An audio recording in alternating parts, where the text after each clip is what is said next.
Not especially. No, no. He kept himself revealed, invisible, only in thought and presence.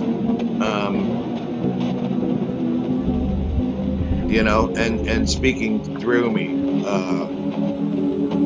Used me for like a voice box. Okay, so and he was very guttural. Um, but yeah, I knew him as Zozo, the Ouija board demon. Called himself Saul. Um, Saul was the first king of Israel. He showed me. He said that I was seventh dimension in prior life. That 4 lifetimes ago, one of my incarnations sold their soul to the devil. And this is what the curse that I am breaking free of. I helped some 2-letter organizations and some 3-letter organizations stop some child trafficking here in my town. And as a result of that, I quickly became a target. I said some things I shouldn't have. I joked about some things that I shouldn't have. And for that, I got the fucking ultimate smackdown of at least one magnetron, if not 2 or 3 magnetrons fired at me. Yeah, for a year. Yeah, you bet. And it was pretty damaging to my body. So it made me incredibly stupid, and so the ignorance and the carelessness of my actions have brought that upon. Yeah, it did. It ruined my reputation. Sure as hell did. It made me look completely unstable. It has tanked my. It had tanked my business at Cannabis Medicine Online, and did some serious damage to between me and some of my longtime patients. So what it does is it's happy when it destroys you or helps you to destroy yourself, and it did what it was to do.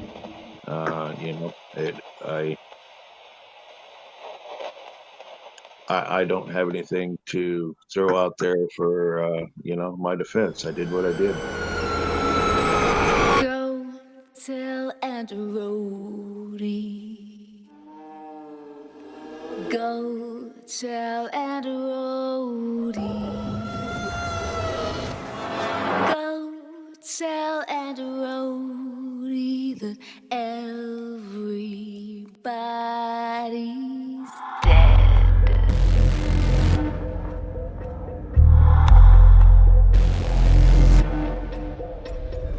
I was raised in a deep, dark hole, a prisoner with no parole. They locked me up and took my soul.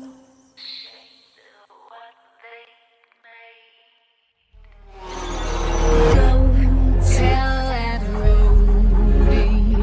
Go tell Aunt Rhody. Go tell Aunt Rhody that everybody's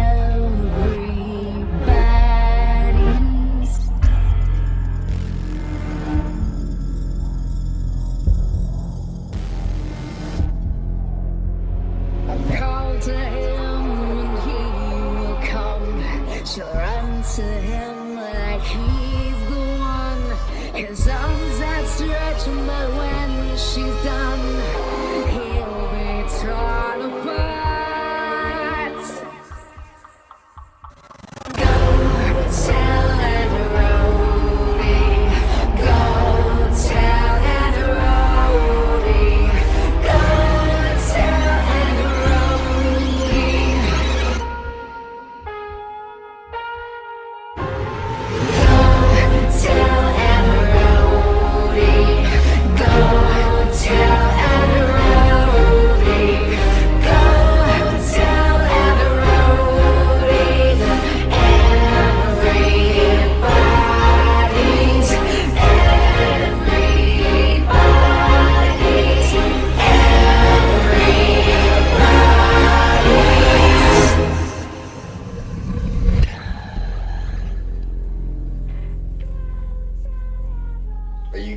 stay here.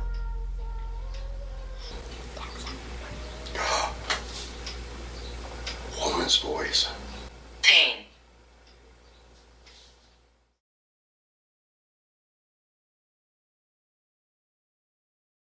But now a demon comes to them that they can suddenly see because of that trauma. And it tells them that is MK Ultra perfected. I think what they were doing in the 60s and the 70s has been locked into it, the system, this media system. I think they are being traumatized on a daily basis. I think they are being fed images of death and destruction and decay and misery and torture and pain and heartbreak, loneliness, despair, and the rest of it through the shows they watch. But then on the news, it's telling them that tomorrow is Armageddon. And it's always pushed forward a day by the end of the day. And it's like, tomorrow's going to be the day. But it's also the case of we don't know what's going to happen next. And everything that has happened has already been memory holed and compressed into the mind bank of chaos. And it's kind of, everybody is living in a time of uncertainty in their own bubble, which has been created by the mass trauma producing machine box in the corner of everyone's living room and in everybody's pockets, the black screen, the scrying mirrors.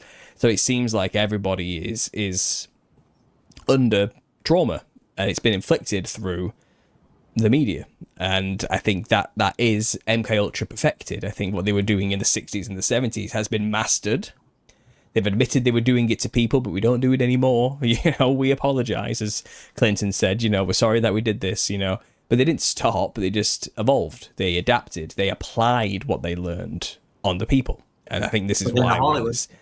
Yeah, exactly. Through Hollywood as well, and they used all the media that they had at their disposal to do this to people, to traumatize them. Because when people are traumatized, you can manipulate them very easily. You can make them disassociate, create alters, and you can create sleeper agents, and there might be many people, like I've said, people who are in like Antifa, for example. They may have listened to the hero's journey on repeat through all these media outlets over and over again to make themselves believe they are the hero in the world and they are the main character and the rest of it, so this is why they naturally feel drawn to join these cults without any critical thinking, because they are running on trauma.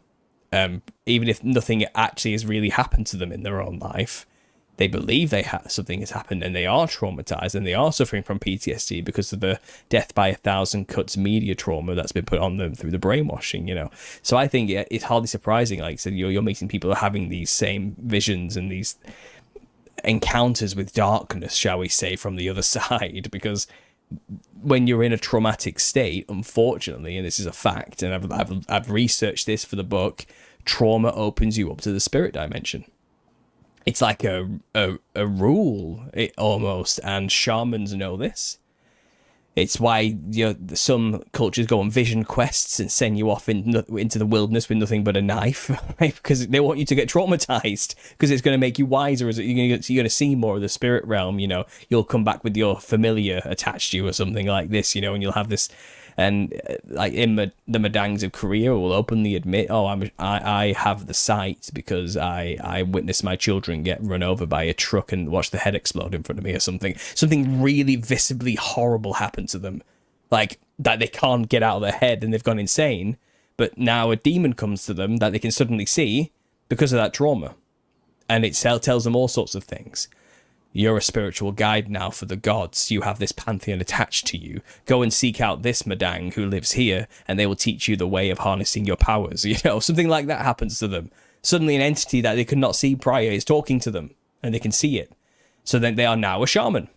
That's their role in life. That's what they have to go and do and fulfill. But they're traumatized individuals who are being indoctrinated into some psycho drama Nephilim death cult, and they don't realize it. They think they're a part of some grander spiritual movement or something. And I think that's exactly what's happening here with these people joining things like Antifa or any extreme group that gives them an identity outside of themselves, because they've disassociated from their own identity because it's wrapped up in this fear trauma situation. And I suppose in a way it's like a form of denial and a seeking of empowerment to join a movement that feels like it's giving that back to you in some way.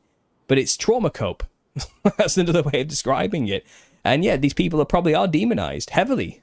Like, sounds like you've got your own demons still that you're dealing with it from all of this, because I think we all do. I think we all we're going through it.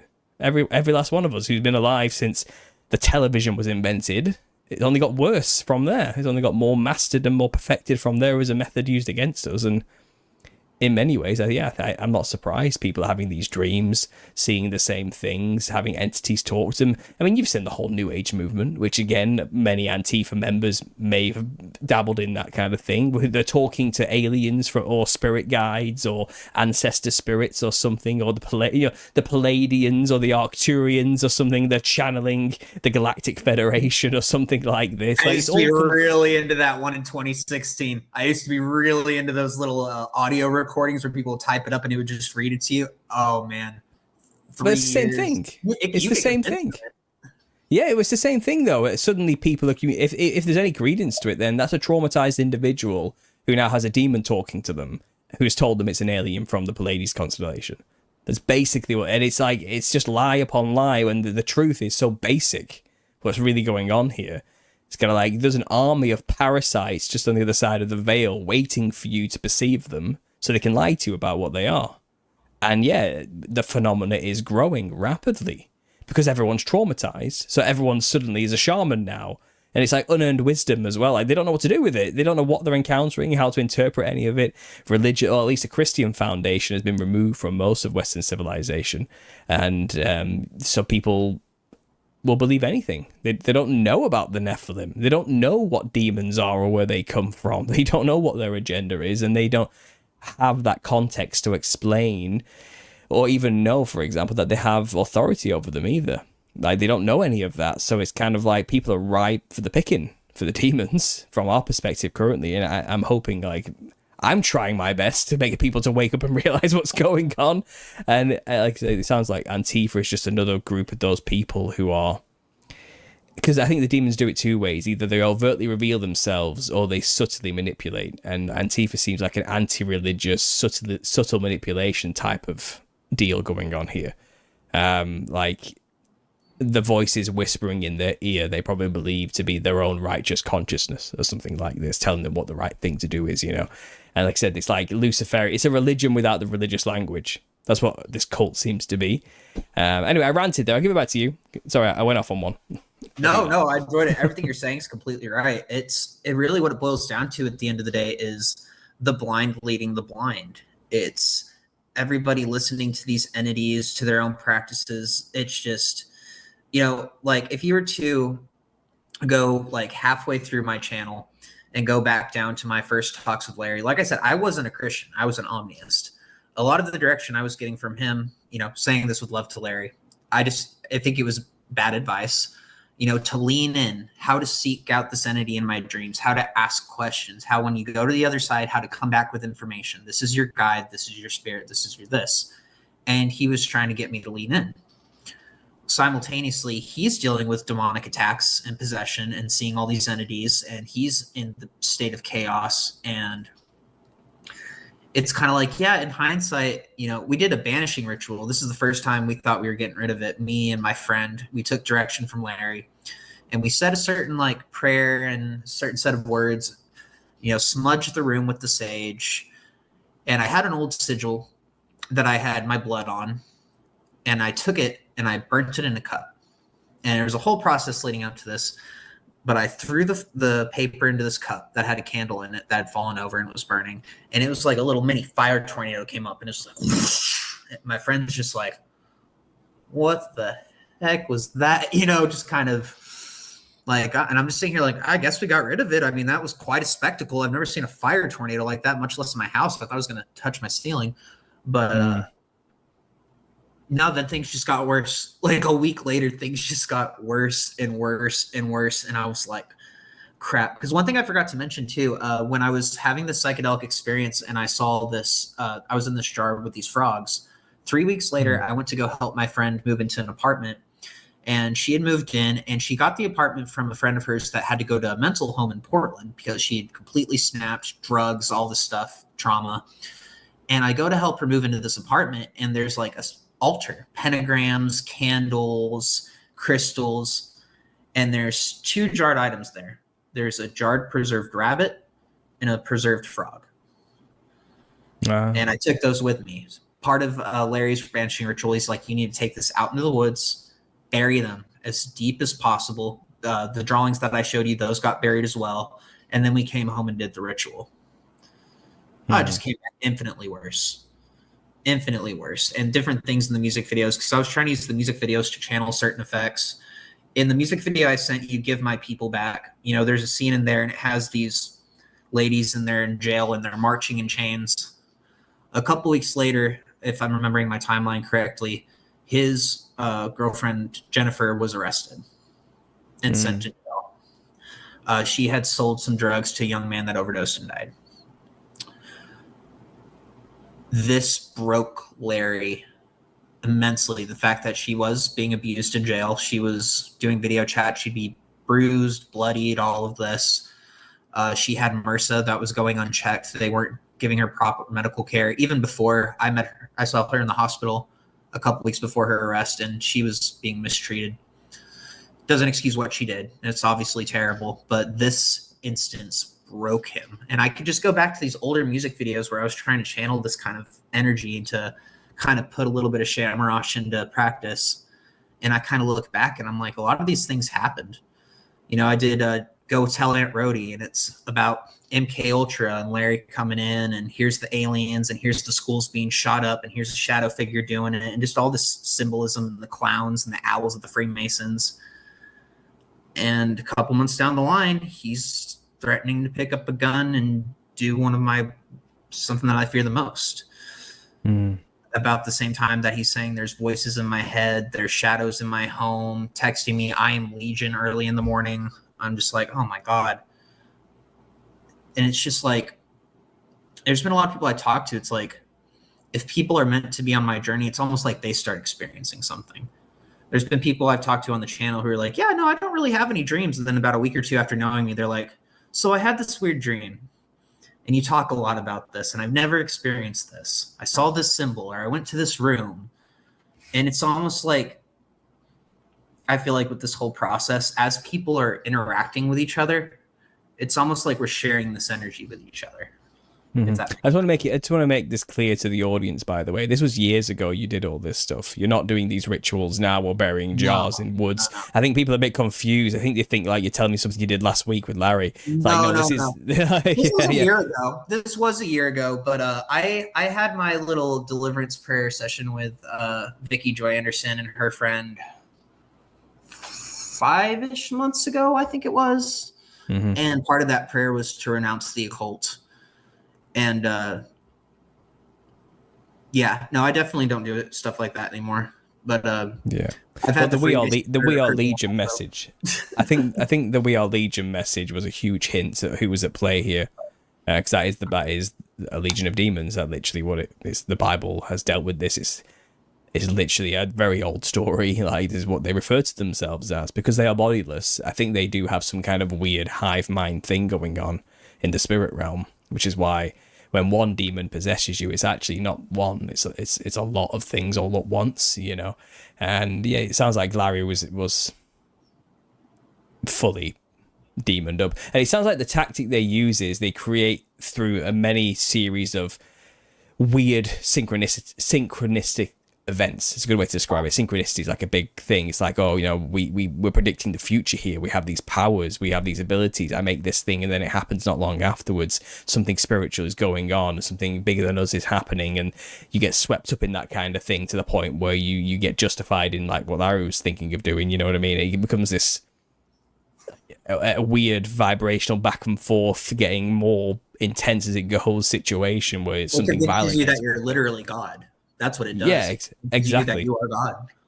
Yeah, and then eventually, you know, because it's like, oh well, all the numbers and symbols and signs are all aligning that I have to go and pick up the gun and do this thing, you know, and that's how violence ends up happening. And it was just demons all along, you know, playing people off of each other and creating a godhead like delusion, making them think they have powers when really it's just the demons doing these things, you know. It's more like for example, Lari's girlfriend. I'm just going to theorize here, but you had this vision of her in chains that was put into a music video, this woman in chains, and then the demon probably said, okay, well, I'll use that and I'll go and make her sell drugs to this guy and I'll kill them and then she'll go to prison and they'll in your mind, make him think that he has this ability to predict the future.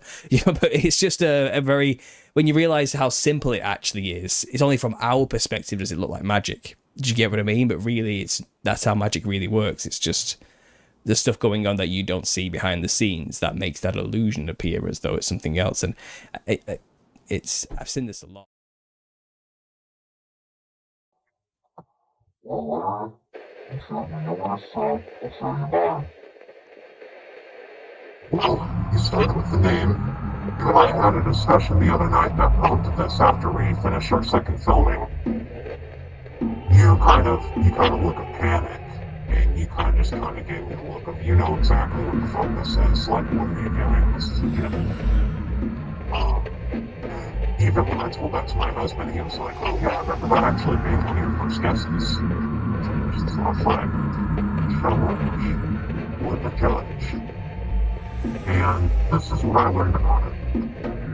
It's the oldest of all the gin themes. It's the only gin theme that doesn't have any disposition towards men. It doesn't have any malice towards man. Whereas the other gin do. It's a theme of knowledge, wisdom, awareness, and revealing mysteries.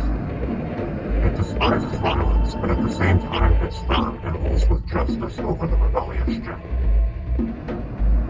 That's what I've learned, and I think in terms of the channel, a fair analysis of demons, of omens, of people's inner struggle, and having to utilize my own demon, now seen in visual presentation, in psychological creative form, to say, okay, this is yours, but what do you do about it? Because I've been thinking about the psychology of it, because I'm thinking, Nephilim, clown, reptilians, there's so many angles. But then I start to think of like the psychology angle, the Carl Jung angle, all that, and it's the psychology of the fool and the jester. And I realize that at my best, I'm a jester. I'm challenging power. I'm looking authority in the face, and I'm saying, fuck you.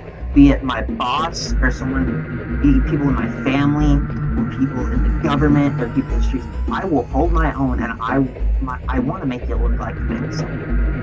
Because half the time I'm coming at you, you're a fucking asshole. I really don't go picking fights with people that don't deserve it, and it's a specific type of psychology that I seem to have a beef with, which is cluster B and narcissism and scapegoating tactics, and all the thing that society seems to be dealing with on a whole.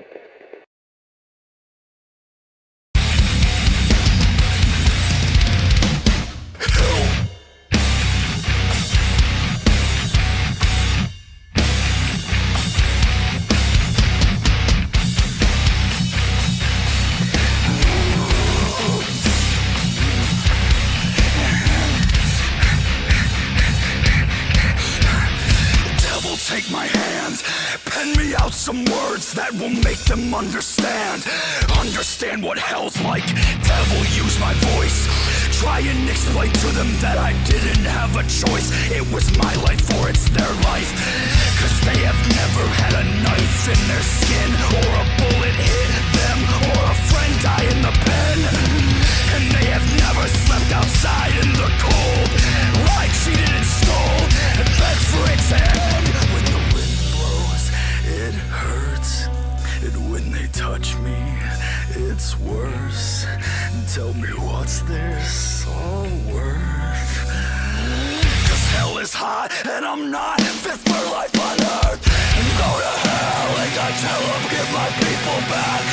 Devil man, this I ask you, give my people back. All I've done wasn't fun, I think you owe me that. March to hell, and I came to take my people back. Give them back now, woman, take your hands. Press them both together and pray to the man. Pray for his forgiveness, you can't help who you love. Ask that when you go, that he lets you up above, so he don't punish both of us. Cause you have never put a gun on a man. Squeeze as many times as you can, till it locks up and jams. And you have never went to hell and made a deal, seen that he was real and been a part of his plan. When the wind blows, it hurts, and when they touch me, it's worse. Tell me what's